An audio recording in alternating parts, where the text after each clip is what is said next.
Dans cette séquence, on va parler de la relation structure-fonction d'une autre cellule différenciée, c'est l'ovocyte 2. L'ovocyte 2, bien sûr, représente le gamète femelle. Rappelons donc que dans l'ovogenèse, contrairement à la spermatogenèse chez l'homme, le gamète n'est pas la dernière cellule obtenue par le processus de production de ces cellules, mais c'est plutôt une cellule qui se trouve au milieu du processus, c'est l'ovocyte 2.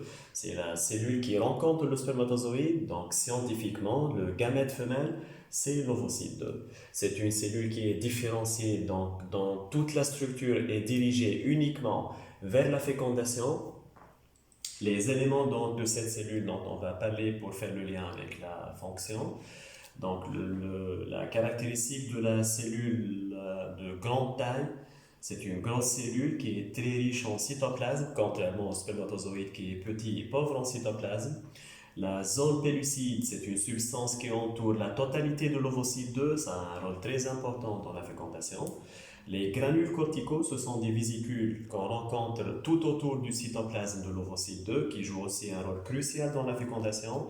Et finalement, le matériel nucléaire, appelons qu'on ne peut pas dire noyau proprement dit de l'ovocyte 2, c'est une cellule qui est bloquée au cours de la méiose. On ne peut pas parler d'un noyau au cours de la méiose, c'est plutôt un matériel nucléaire ou bien un matériel chromosomique. Donc, commençons par le fait que la cellule ovocyte 2 soit une grosse cellule qui est riche en cytoplasme. Bien sûr, riche en cytoplasme, ça veut dire que c'est une cellule qui contient des réserves abondantes, c'est-à-dire des réserves en grande quantité,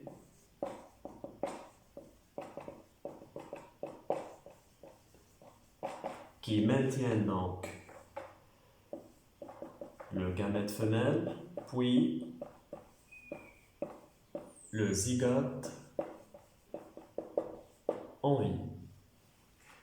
Donc, au niveau des voies génitales de la femme, le gamète femelle puis le zygote qui va se former par la fécondation sont d'une certaine manière livrés à eux-mêmes. Donc, ils doivent utiliser leurs propres réserves. Des réserves doivent donc être déjà préparées dans la cellule avant même d'arriver au moment de la fécondation. Ça se fait surtout au cours de la phase d'accroissement où la taille de la cellule va vraiment augmenter. Cette augmentation se fait par l'accumulation de réserves cytoplasmiques et c'est donc très important pour que la fécondation aboutisse et donne un embryon. Venons à la zone pellucide qui entoure l'ovocyte 2. Donc c'est une substance imperméable au spermatozoïde. Donc, ça ne veut pas dire que c'est un élément qui va empêcher la fécondation. Au contraire, cette zone pellucide renferme des récepteurs qui reconnaissent le spermatozoïde fécondant. Au cours des étapes de la fécondation, il y a un certain moment où le spermatozoïde, le premier qui arrive à la surface de l'ovocyte 2, va d'abord procéder à une reconnaissance, c'est-à-dire qu'il va fixer ses glycoprotéines sur des récepteurs localisés justement à la surface de la zone pellucide, des récepteurs qu'on appelle parfois les protéines ZP3. Bon, ce n'est pas très important pour le nom. Donc, cette zone pellucide est en quelque sorte responsable de la reconnaissance qui va se faire avec ce premier spermatozoïde. Et c'est d'ailleurs ce spermatozoïde qui va pouvoir pénétrer dans la zone pellucide. Donc, cette zone pellucide va permettre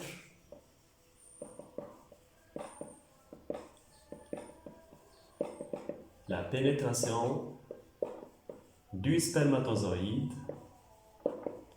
fécondant. On peut donc comprendre cette caractéristique de l'imperméabilité au spermatozoïde. Ça veut dire qu'un spermatozoïde ne peut pas spontanément traverser la zone pellucide. Il doit d'abord la reconnaître, c'est-à-dire reconnaître les récepteurs qu'elle porte, et ensuite la zone pellucide va en quelque sorte lui permettre l'accepter pour qu'il pénètre et procède aux autres étapes de la fécondation. les granules corticaux. Le rôle de ces granules corticaux va apparaître immédiatement après la pénétration du spermatozoïde fécondant, donc le spermatozoïde le premier qui a réalisé la reconnaissance. Ces granules corticaux donc, déversent, libèrent des enzymes, on les appelle les enzymes corticales. Que font ces enzymes donc? Qui dégradent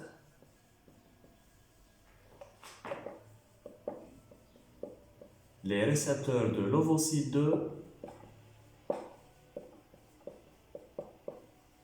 suite, bien sûr, à la pénétration du premier spermatozoïde. Ça veut dire que le spermatozoïde qui arrive à reconnaître le premier l'ovocyte 2 va pénétrer. Tous les autres spermatozoïdes qui vont aussi essayer de reconnaître et de pénétrer ne vont pas pouvoir le faire puisque les enzymes corticales vont détruire ou bien modifier, ça dépend des études, tous les récepteurs de l'ovocyte 2. Donc une nouvelle reconnaissance devient impossible, une nouvelle pénétration de spermatozoïdes devient impossible et on obtient ainsi ce qu'on appelle, donc les granules corticaux assurent la monospermie.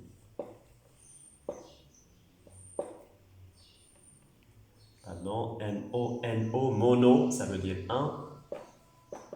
Monospermie, c'est-à-dire la pénétration d'un seul spermatozoïde.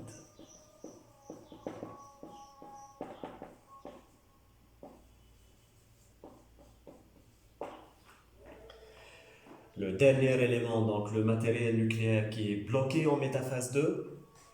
Donc, comme pour le noyau du spermatozoïde, le matériel nucléaire de l'ovocyte 2 va contribuer au rétablissement